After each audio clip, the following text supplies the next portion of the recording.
বিসমিল্লাহির রহমানির রহিম। সুপ্রিয় দর্শক, আপনারা যারা আমার চ্যানেল দেখছেন অবশ্যই চ্যানেলটি সাবস্ক্রাইব করবেন। আমরা আজকে চলে আসছি ভাগ্নে হায়দার মোল্লা ধান চাষ করেছে, আমরা তার সাথে কথা বলবো।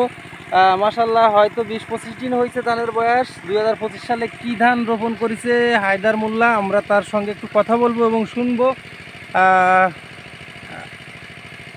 আপনারা আমাদের সঙ্গে থাকুন। ভাগ্নে ভালো আছো? হ্যাঁ ভালো মামা।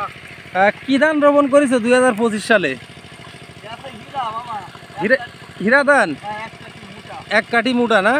আজ যে আনুমানিক কয়দিন বয়স ধানের? 25 দিন বয়স। তাহলে সার কয়বার মারিছো ধান লাগায়? আগে এক পিঠে মোট একবার দিছো? ও, এই 20 দিনের দিন দিতে হয় সার, তা 5 দিন বেশি হয়ে গেছে না?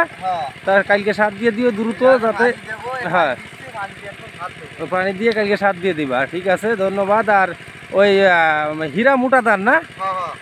তো এই চ্যাটকায় দিচ্ছ ধান, এই চ্যাটকায় দিলি ধানে কি ভালো হবে নাকি? ও, ধানগুলো মানে গোছ বাড়বে না? মাটিটা কুল্লাই দিলি? ও, তাহলে এই মোটামুটি মানে তুমি কত বছর যাবত এই ধান চাষ করো? কয় বছর আর কি চাষ করতেছো ধান? হ্যাঁ, 2 বছর, এই 3 বছর চলতেছে না? যাই হোক দর্শক, আমাদের ভাগ্নে মোহাম্মদ হায়দার মোল্লা এ নতুন চাষি, 3 বছর রানিং চলতেছে। তারপরে মাশাল্লাহ দেখুন, মাত্র অনলি 25 দিন বয়স, ধানগুলো খুব সুন্দরই হয়েছে। মোট আর এই শুধু এইটুক লাগাইছো না আর জমি আছে ধানের? হ্যাঁ, 10 কাঠা 16 কাঠা, এবার 16 কাঠা লাগাইছো তাই তো? আর আগের বছর কি বেশি লাগাইলে ধান? 2024 সালে 2 বিঘের মতো ধান লাগাইছিলে না? আর এই 2025 সালে এসে অল্প হয়ে গেছে তাই তো? 10 কাঠা 16। ও, মানে টাকা ছিল কিন্তু জমি পাওনি তাই তো? ও দর্শক, আসলে টাকা যে জমি বন্ধক নেওয়া, ও নিজস্ব ধানের জমি তো আছে এখনো, বাপসা ছাড়া ভাগ করেনি তাই তো? যার কারণে ও নিজে বন্ধক নিয়ে ধান চাষ করে। টাকা ছিল প্রচুর কিন্তু আসলে সেই জমি পাইনি, যার কারণে এবছর 16 কাঠা জমিতে ধান চাষ করেছে। তা আমরা অবশ্যই হায়দারের জন্য দোয়া করব যেন সুন্দরভাবে ধান উৎপাদন করে ঘরে তুলতে পারে। এ ধান যেটুক চাষ করেছে এগুলো কি সব খাওয়ার জন্য রেখে দিবা না বিক্রি করবা?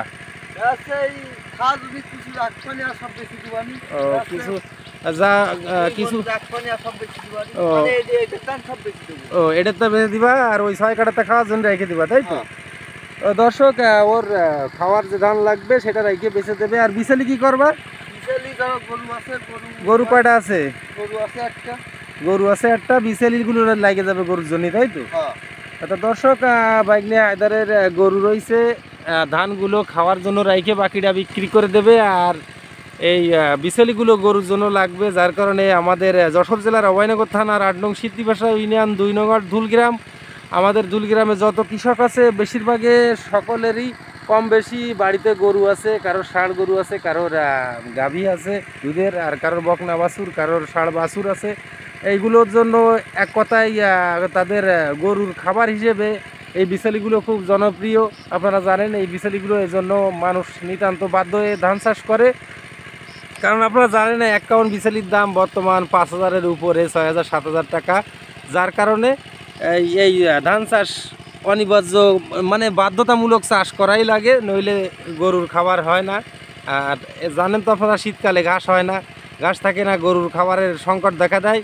তো ঠিক আছে ভাগ্নে, ভালো থাকো। আমরা আমাদের চ্যানেলের পক্ষ থেকে অনেক অনেক ধন্যবাদ। হ্যাঁ, আর দর্শক, আমরা দেখাচ্ছিলাম আজকে আমার ভাগ্নে হায়দার মোল্লার ধান চাষ পদ্ধতি। আজকে 20 দিনের দিন দ্বিতীয়বার সার দিতে হয় ধানে, কিন্তু ওর একটু দেরি হয়ে গেছে, 25 দিনের দিন দিবে। আজকে 25 দিন চলতেছে ধানের বয়স, আজকে পানি দিচ্ছে, কালকে 26 দিনের দিন দ্বিতীয় সার দেবে এবং থোড়মুখী ফুলামুখী আবার তৃতীয়বার দেবে। তোর জন্য অনেক অনেক দোয়া রইল। সবাই ভালো থাকবেন আর আমাদের চ্যানেলটি সাবস্ক্রাইব করে সঙ্গে থাকবেন। আশা করি পরবর্তী কোনো এক ভিডিও কথা হবে। আল্লাহ হাফেজ।